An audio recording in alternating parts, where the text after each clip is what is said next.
Ng gabi po, Bishop. Oh, good evening po, Brother Alvin, si Brother Aldrin, si Brother John. God bless po sa inyo. Si Ate Baby, si Sister Kite, si Ate Edith, good morning po. Si Sister Emily, si Nanay Lucy, si Min, si Sister Jessica, at si Sister Rita. Good Ah, evening, Bishop. good evening po. Happy feast day po ng ating mga guardian angel, no? Mga guardian angels. Oo, kakausapin po natin at maging kaibigan natin ang ating mga guardian angels po, no? Opo, Bishop. Makatulong. Opo, oo. Magkaroon po tayo ng relasyon sa guardian angels natin. Sabi ko Oo. sa kanya, parati mo akong bantayan na. Opo, tama po. Oo. Bantayan tayo lagi, protektahan tayo. Oo, oo. Ayun po trabaho niya. Kung Hanggang ko pa makarating yung angel of God, my guardian dear. Di ba yan ang una natin yun. Opo, to natutunan? whom God's love commits me here, ever Yes. this day be at my side Our to light side. and guard, to rule and guide. Amen. Thank you po, our guardian angels. Thank you, Jesus, for sending us your angels. Amen. Everybody here? Hello, Bill. Good evening, Bill. God bless. Okay, God bless. All right, if we're ready, I'll start. Yeah. Okay, to become like Jesus. Lord, let us rejoice you in Holy Communion with one purpose, to become like you. Let us focus on this point only every day. How far or near have we already imitated you? Has our goodness reached the point where we can say with St. Paul, it is no longer I who live, but Christ who lives in me?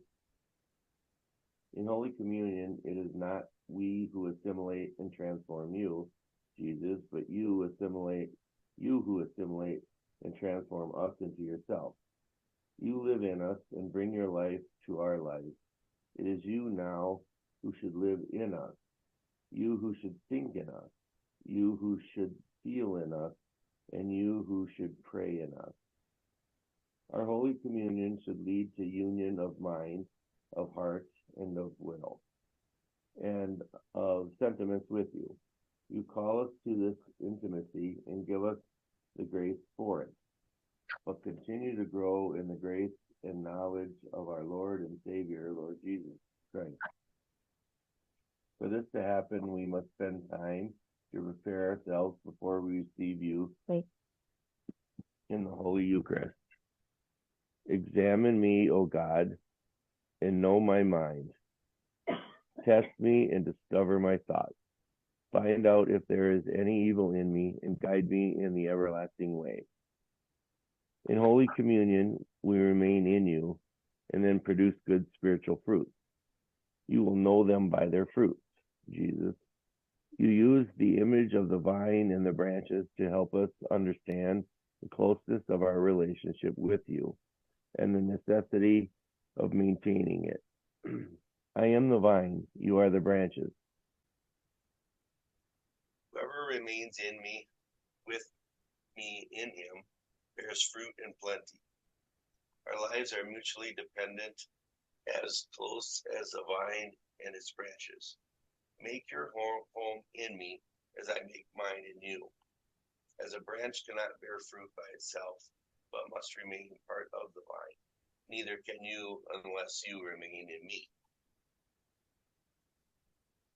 Visit to the Blessed Sacrament. Lord, we know what the Holy Eucharist must be the center of our lives. In Holy Mass, you renew through the ministry of your priest the sacrifice of Calvary. But your love went further, and you devised a means of remaining with us at all times and in all places. You would remain ever present with us under the Eucharistic species in every tabernacle of the world. You, the second person of the most blessed Trinity, made man, is present in the tabernacle of every church throughout the world, as present there as you are present in heaven, surrounded with love and adoration of all the angels and saints. Give us the grace to live in the habitual remembrance of your divine presence in the tabernacle. and be filled with loving gratitude and awed reverence as we delight to keep company with you at the tabernacle as often as we can. It would be sad, Lord, if the love that brought you from your throne of glory in heaven to the lowly place of the tabernacle be met only with indifference. You are the source of untold blessings. You are our strength and consolation in the many trials of our lives. You are our light and inspiration in the doubts that beset us sometimes. You are the source of fervor and holiness as you are there with your burning love for God and for us, with all the virtues that must adorn our soul. You are companion, friend, and lover to heal our loneliness.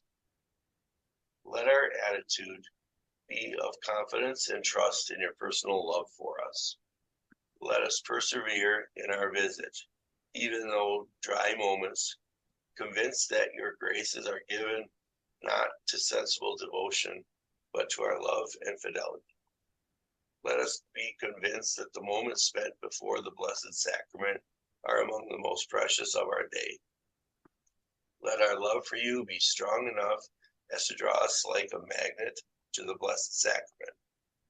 Let our hearts be free and not in bondage to something or someone as to make our company tasteless and we become restless in your presence. Yeah.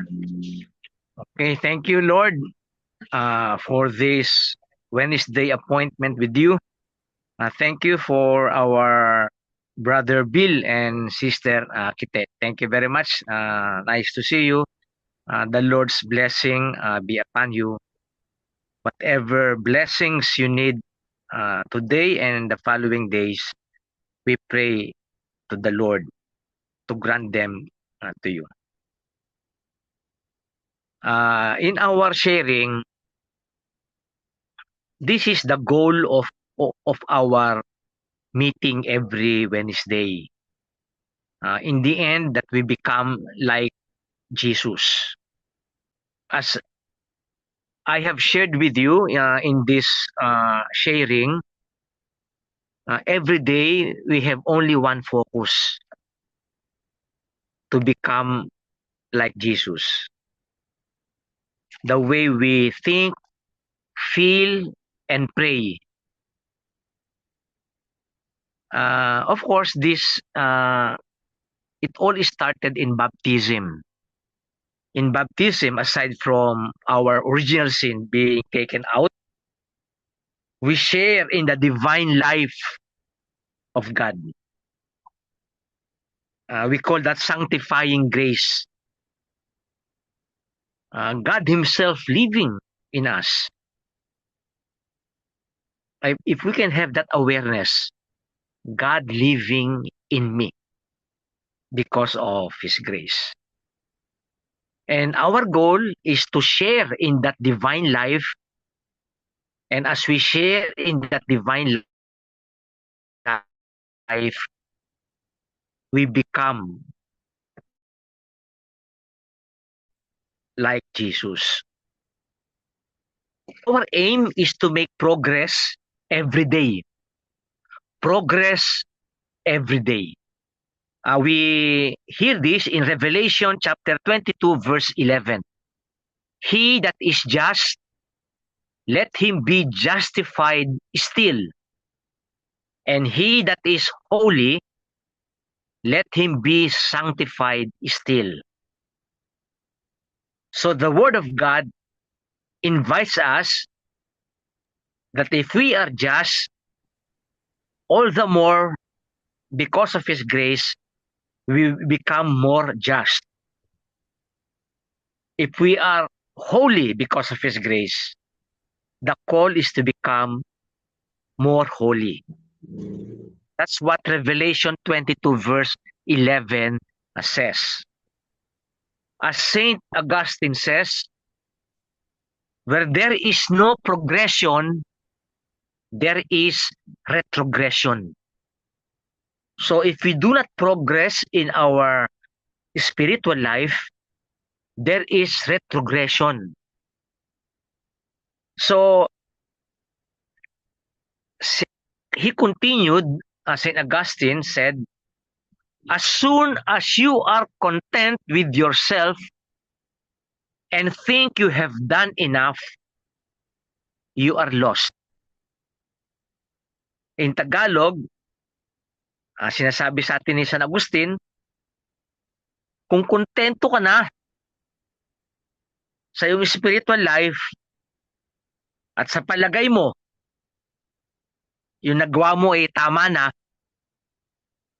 ikaw ay maliligaw. As soon as you are content with yourself and think you have done enough, you are lost.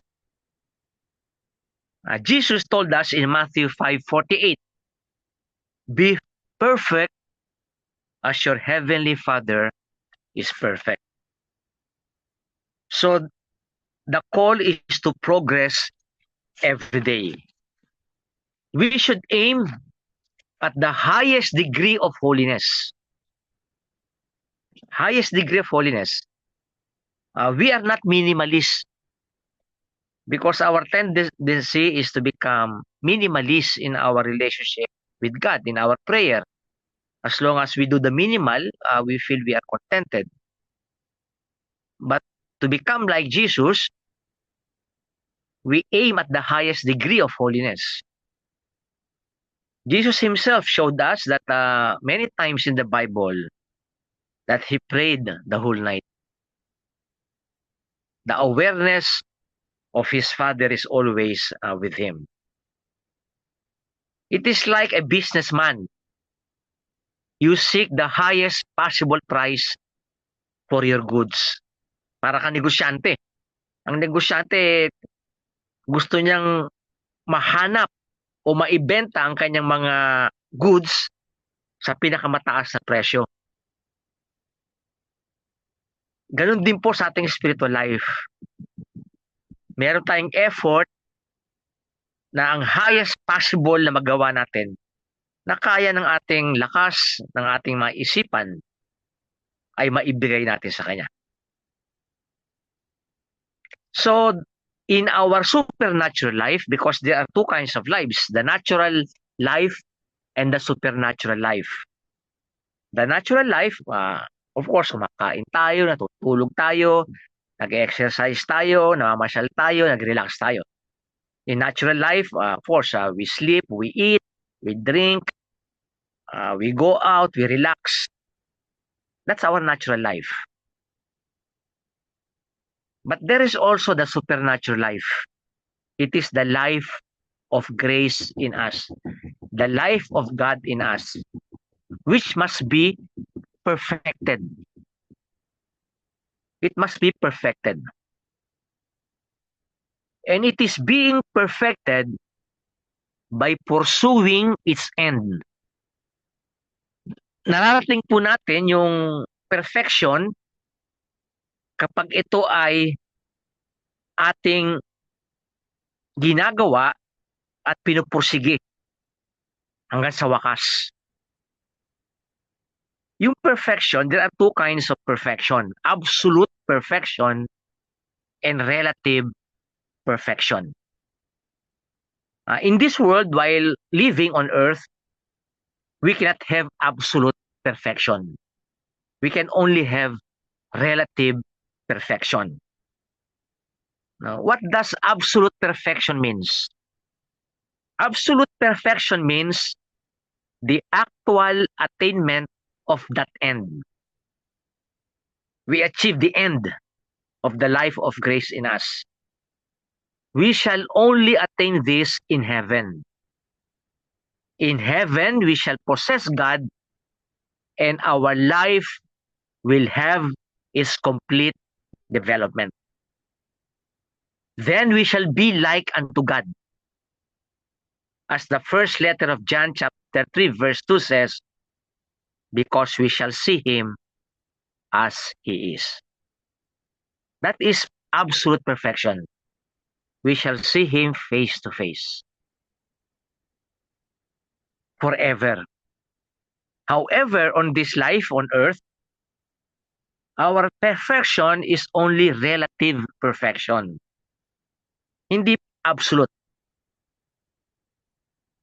We attain this by ever striving after that intimate union with God that fits us to see God as He is. So yung relative perfection, nag-i-strive tayo lagi. Ayun po ibig sabihin nun. Yung absolute, hindi natin marating yan sa mundo. Sa langit lang yan. Pero yung relative perfection, ma-achieve po natin yan sa mundo. At ma-achieve po natin yan kung meron tayong effort. We always strive after that union with God. Nag-i-strive po tayo, may effort tayo na makaisa natin ang Diyos. No? Kasi until we become formed in the image of Jesus Christ, no? Babasahin ko po rito sa Bible, no, sa Romans 8:29.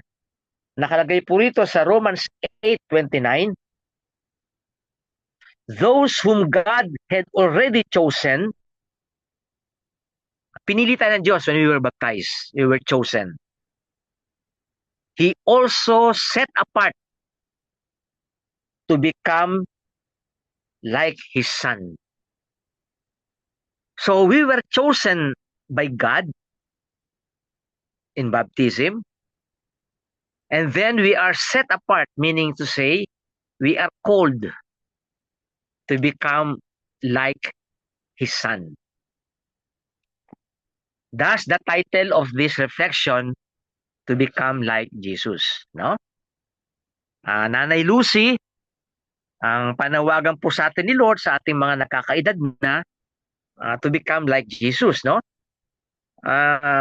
Simple lang maging katulad ni Jesus. Every day, mag-pray tayo, Lord, gusto kong maging tulad mo. Lalo kapag tumanggap tayo ng banal na communion. So we become one in union with Jesus. In prayer, we say, Jesus, I want to be like you. I want my life to be grounded in you. When we receive communion, pag tinanggap po natin ang communion, isipin po natin, Jesus unites Himself physically. Physical union po yan. Wala nang ano po dyan na mas matinding ugnayan natin kay Lord except communion. He is physically united with us. Physical. Hingin po natin yung grace na yun, no, sa ating lalo sa mga nakakailan. Pag tumatanggap tayo ng communion, no, Jesus is physically united with us. Pumapasok siya. Ini-influensya niya yung ating intellect para maliwanagan tayo. Diba sinabi niya sa John 8, I am the light of the world. He who follows me will have the light of life and will never walk in darkness. Ayun po reality. Pag tinanggap po natin si Jesus nasa sa atin physically. Ako, napakalaking grasya po yan. Pero hindi po natin napapansin dahil pagkatapos natin na mag-communion, yung ating mga isipan nasa ibang lugar ulit. Pero pagkakataon po yun para ma-impluwensyahan ni Jesus ang ating pag-iisip, maliwanagan tayo, magabayan tayo, maprotektahan tayo. Binibigyan tayo ng assurance na kasama lagi natin si Jesus. Kaya napakahalaga po ng communion. Siguro isang imbitasyon sa atin when we receive communion, we spend kahit na 5 minutes in silence even after the Mass. Because Jesus is physically present in us. Physical. Hindi po natin aware dahil umaalis agad tayo, di tayo nakapag-reflect. Hindi lang po sa intellect natin nakaka-influence si Jesus. He also influences our will. Yung will natin, ano po yan eh, changeable, pabago-bago. Pero si Jesus, ang kanyang will, yung kanyang desire, ay isa lang. To do the will of the Father. So, pag tinanggap po natin si Jesus sa communion, He is physically present sa atin. We pray, Jesus, strengthen my will. Influence my will. Ito yung laging kino-quote natin ng paborito ng ibang tao. I can do all things through Him who strengthens me. No, Philippians 4:30 na isinare sa atin dati ng isa ating sister sa Armor of Faith prayer group. Philippians 4:13. Which is true. So pag tinanggap natin si Jesus sa Eucharist, Jesus strengthens our will. No, even our feelings magbabago po 'yan. Kasi the sentiments of Jesus will be in us. The way we think, the way we feel, the way we pray, our mind, heart, and will gradually become like that of Jesus. Kaya napakahalaga po yun pag tinanggap natin ang communion. Ito po yung pinaka-practical eh. Tapos kung meron kayong time lagi bumibisita sa Blessed Sacrament, kung makadaan po kayo simbahan, no? When you pass by a church, if you have time, even for 5 minutes, visit Jesus in the Blessed Sacrament. Jesus is there. No? So, I don't know, that's how we strengthen our faith. Jesus is always waiting at the Blessed Sacrament for us. When we enter a church, Jesus is there, not only in us. He is there to remind us, I am always with you.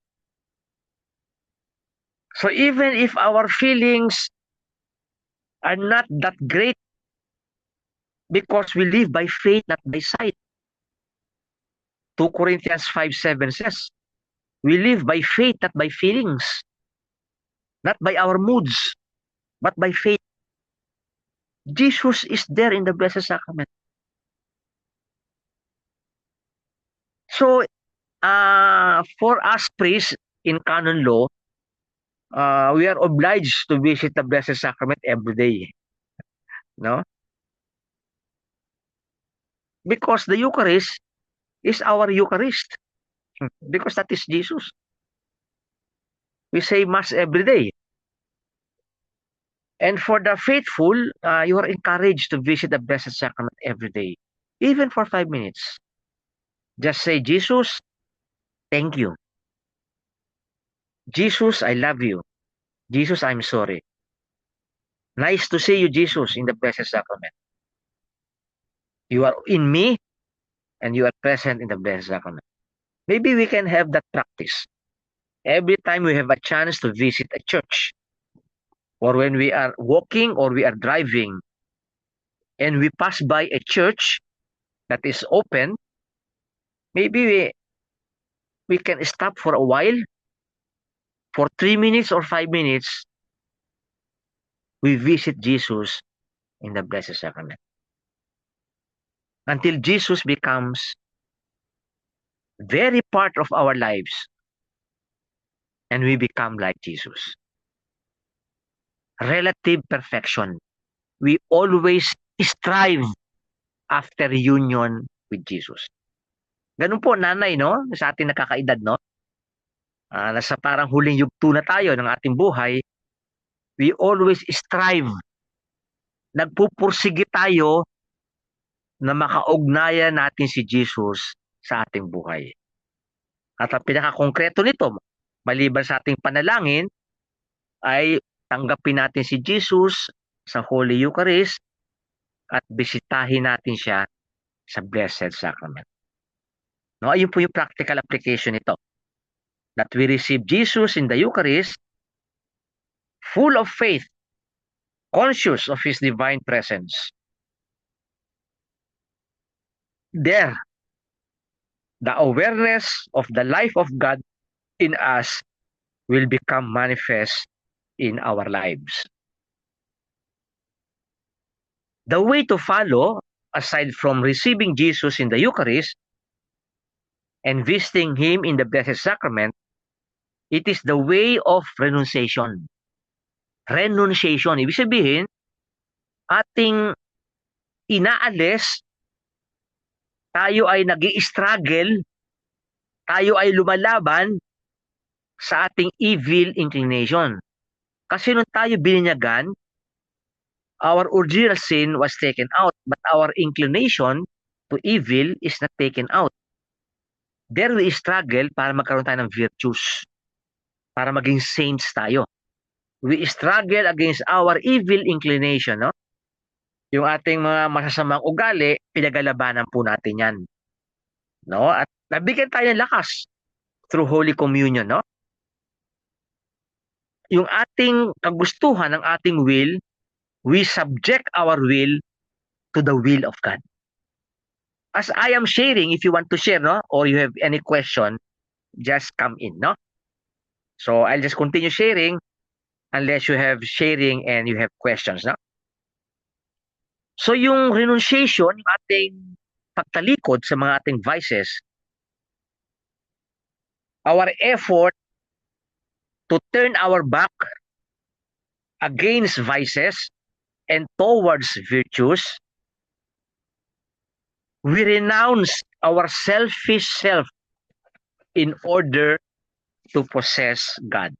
Yung ating pagiging makasarili, ating hinuhubad, ating pinagalabanan upang ma-possess natin ang ating Diyos.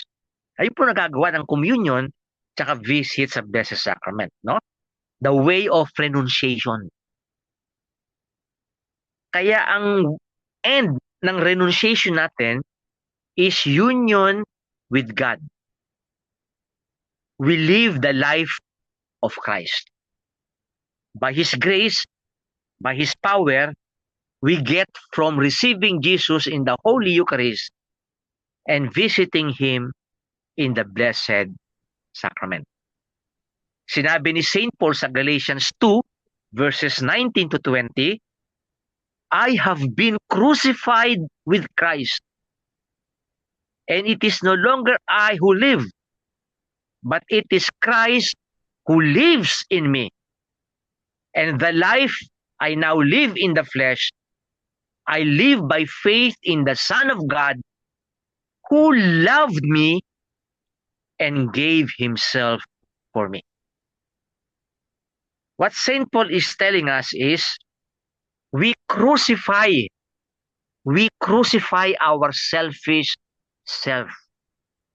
And we can do that because of the grace we receive, Jesus living in us when we receive Him in the Eucharist and when we visit Him in the Blessed Sacrament.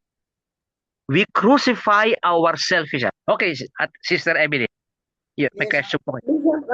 Tanong lang po, no? Sabi niyo naman, pwede namang sumingit-singit. Opo. Knowing that we already have an intimate relationship with Jesus Christ, paano ho natin ma-acquire yung sanctifying grace?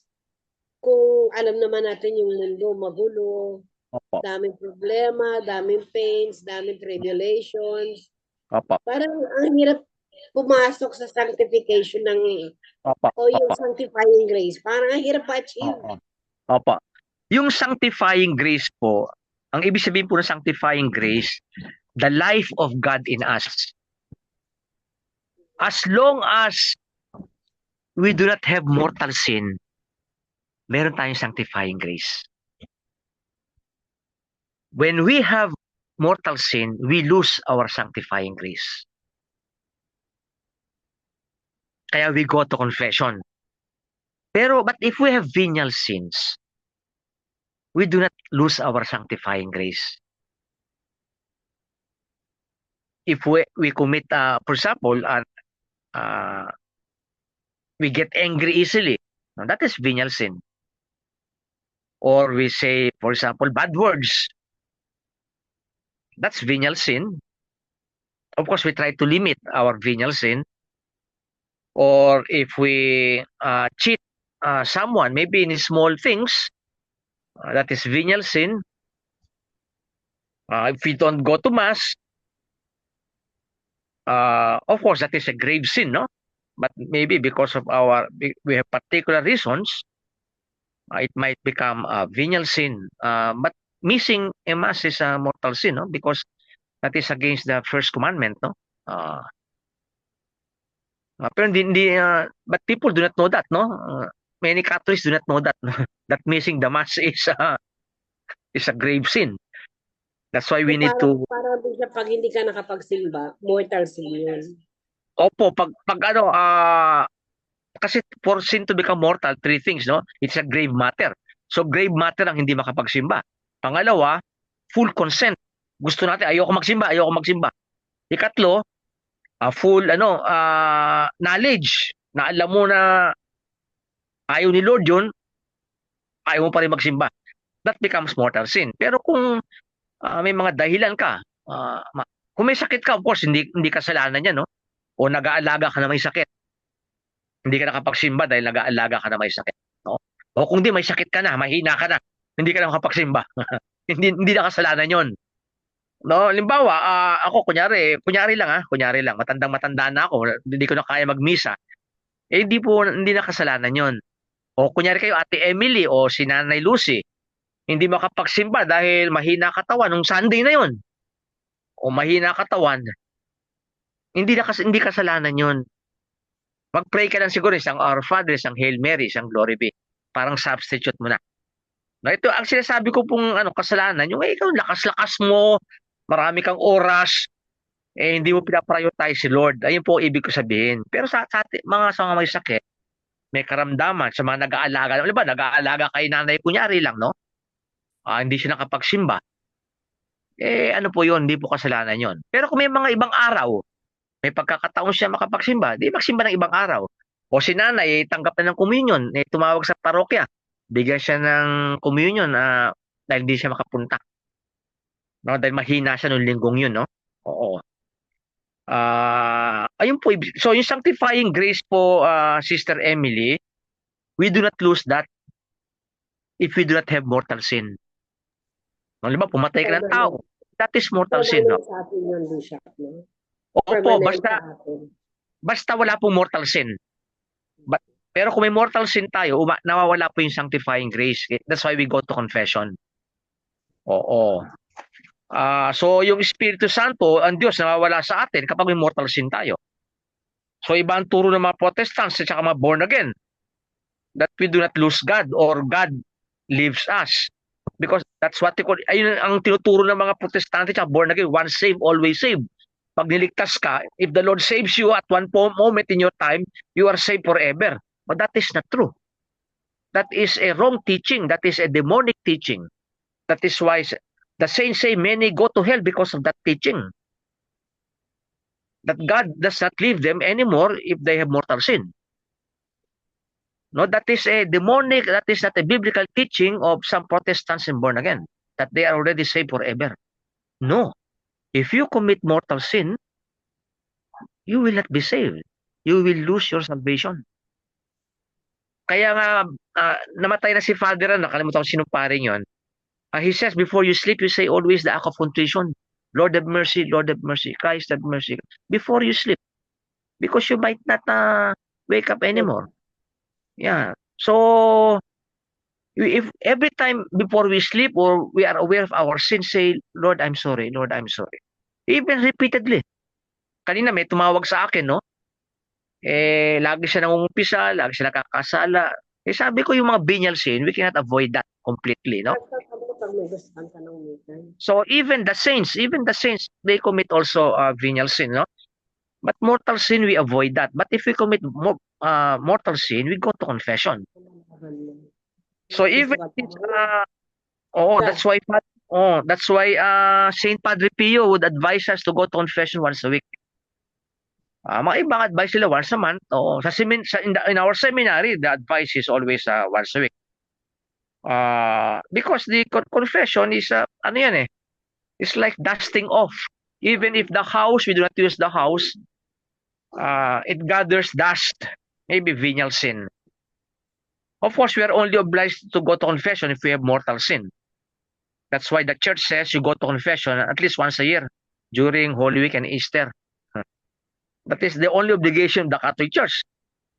But if you have mortal sin, no, you immediately go to confession, or even if you have venial sin, because the sacrament of confession is the sacrament of, aside from for the forgiveness of our sins, the healing of our souls. The healing of our souls, no? So that is our way. It is the way of renunciation. We crucify our selfish self. And then after we crucify our selfish self, that's the first point. The second point, we imitate Christ. We strive as far as possible to live a divine life. Jesus is the model of our supernatural life. As he says in John 14:6, I am the way, the truth, and the life. So the way of life, striving after Jesus, union with Jesus, is, aside from receiving communion and receiving and visiting Jesus, the Blessed Sacrament, the way of renunciation. We renounce selfish self. We imitate Christ. And third, love of God and neighbor.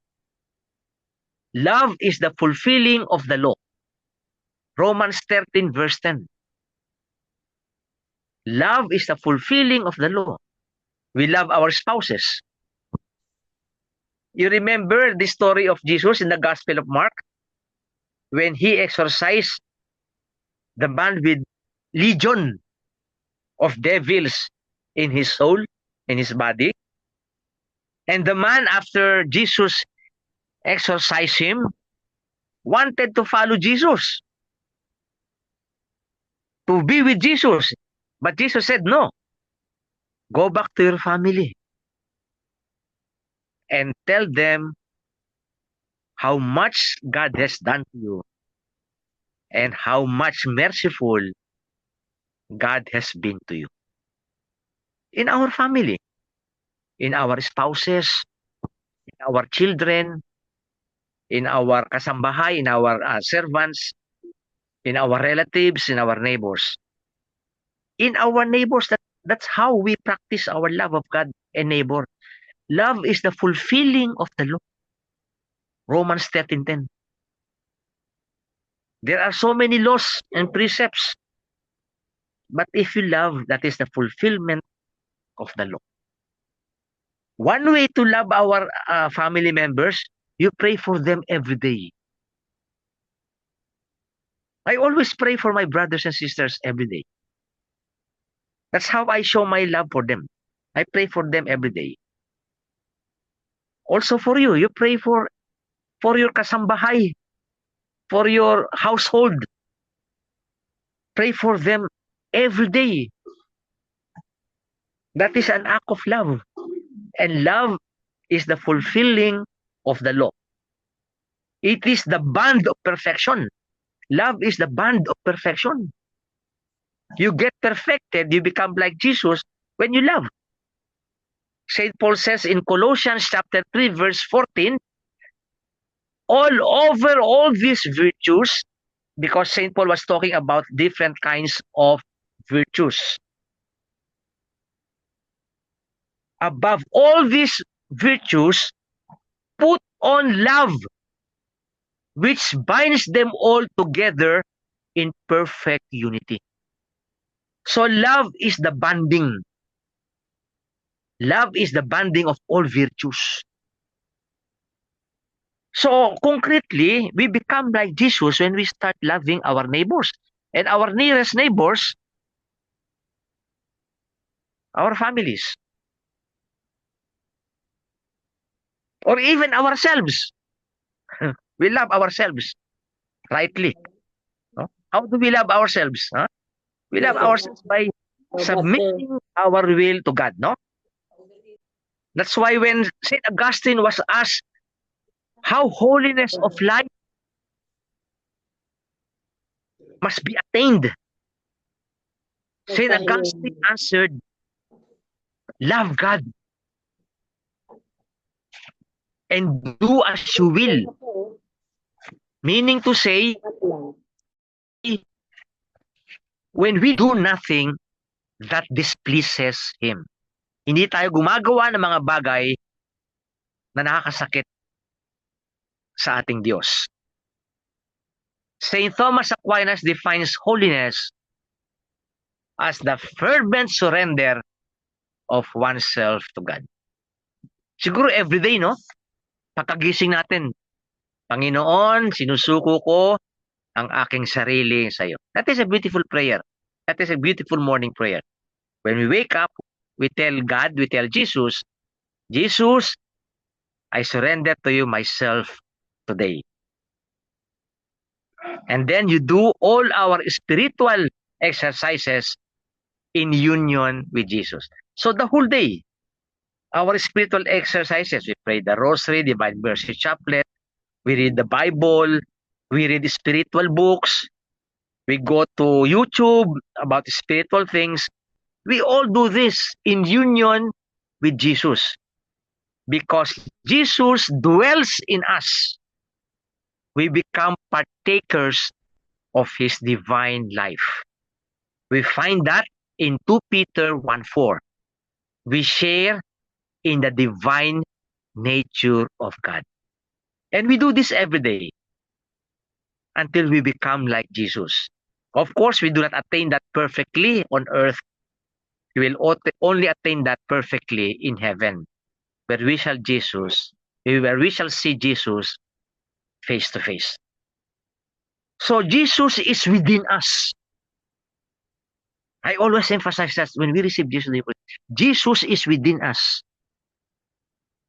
to sanctify us and what we are doing. Simple po, nanay, no? Lagi ko sinasabi si nanay, binabanggit ko rito. Kasi po si nanay, wala na pong ginagawa, halos yan, nasa bahay na lang yan. O karamihan po sa atin, nasa bahay, unless those who are still working or still strong, whatever we do in our house, they are works of love. They will sanctify us, even by washing the dishes, dusting the floor, taking care of our beds. Whenever we eat, whatever you do, whether you eat or drink, do it for the glory of God. They sanctify us. We become like Jesus. He is the light of our mind, the fire of love in our hearts, the might and strength of all our faculties in our memory. Jesus enters our memories and heals our past painful memories. Ayun po nagagawa ni Jesus sa Eucharist. He enters our memories. He heals our painful memories. Ayun po nagagawa ni Jesus sa Eucharist. Hayaan natin siya pumasok sa ating isipan, sa ating kagustuhan, sa ating puso, sa ating memory. Ang memory po natin may sakit. Papasok si Jesus dyan sa Eucharist sa pagbisita natin sa Blessed Sacrament. When we visit Jesus in the Blessed Sacrament, when we receive Jesus in the Eucharist, Jesus enters our intellect, our heart, our memory. Jesus will heal our memory. So that in Him, we may have the power to know and to fulfill the desires of God, His Father. We will suffer and endure all things for His glory. Okay. If you want to share, Bishop Tito, if you want to share, we still have a few minutes, no? So, of ourselves and for ourselves, our actions are defective because of our corrupted nature. Our nature is corrupted. But because of Jesus in the Eucharist, Because of Jesus, when we visit him in the Blessed Sacrament, he heals our corrupted nature and changes our corrupted nature into his divine nature. No, maganda po yan every day. He's changing us. Our intentions and our thoughts, they tend towards sin. Yung ating mga naiisip, yung mga ating intensyon, no? Hinihila tayo sa masama. Subalit, si Jesus, he unites himself to us. Nakikiisa si Jesus sa atin. At ang pinaka-intimate union with Jesus is the Eucharist. So that we can renounce our sinful self, and then our sentiments and intentions become the intentions and sentiments of Jesus Christ. Saint Paul said in Philippians 2:5, "Let this mind be in you, which was also in Christ Jesus." Let this mind, yung kaisipan ni Jesus, ay mapa sa atin. Katulad ng isip ni Jesus ay mapa sa atin. Ito ang sinabi ng Philippians 2:5, hayaan natin ang isip ni Jesus ay mapa sa atin. Kaya ang call po sa atin ni Jesus, kapag tayo tumanggap ng Eucharist, isipin po natin lahat to. Itong topic natin to. Balik-balikan po natin to, no? Yung topic po natin to become like Jesus, no? So, yung mga sinasabi ko sa inyo, yung tatlong bagay, the way of renunciation, the way of imitation of Christ, the way of love of God and neighbor, lahat po to, yung call ni Jesus sa Matthew 5:48, strive to enter by the narrow gate. Ibig sabihin nito sa Tagalog, magpursigi kayo na pumasok sa makitid na daan. Yung daan po ng Kristiyano ay makitid. Sapagkat ang daan ng mundo ay malawak. At ang daan ng mundo ay malawak at maraming tao pupunta sa daan na yon. At yun ay papunta sa impyerno. Yung daan ng Kristiyano sa Matthew 5:48 is a narrow gate.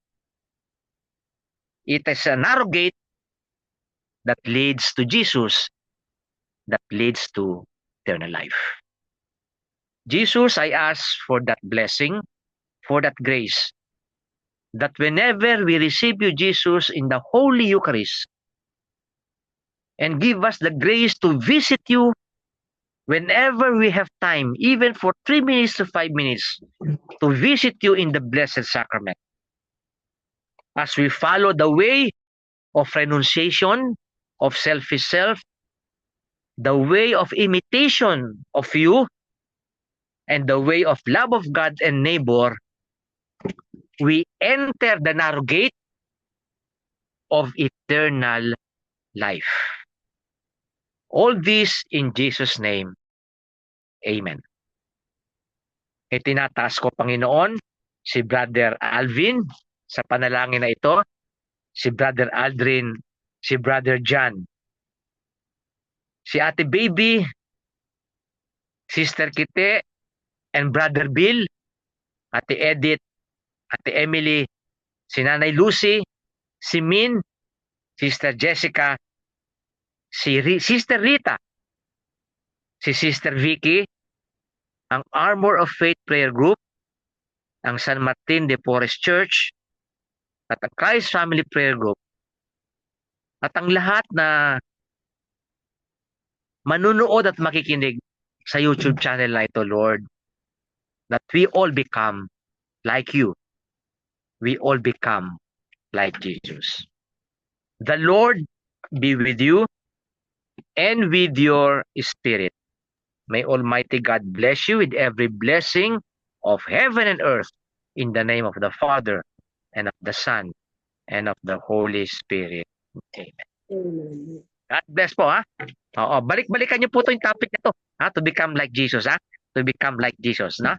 Ito na po siguro yung parang pinakapinali ng ano ko ng mga talks ko. No, lahat po ng mga talks ko, lahat po ng mga sharing ko, lahat po to patungo to become like Jesus. All my talks, all my sharings, all my efforts to evangelize, they all tend to one point only, to become like Jesus. So if you have time, not necessarily now, but maybe this week, or whenever you need, you always go back to this topic, to become like Jesus. Because that is already the summary of all that I have been sharing with you for the past 3 years. No, we have been together for 3 years in our Wednesday appointment with Jesus. And all this sharing of mine, they all point to one goal, that we all become like Jesus. No? So, thank you very much. Thank you, Lord, for the grace that we become like you and to see you face to face when we leave this earth, and to be with you in heaven forever and ever. Amen. Thank you po. God bless. Amen. Thank you, God Bishop. bless po, Bishop. Thank you po. God bless po, ha?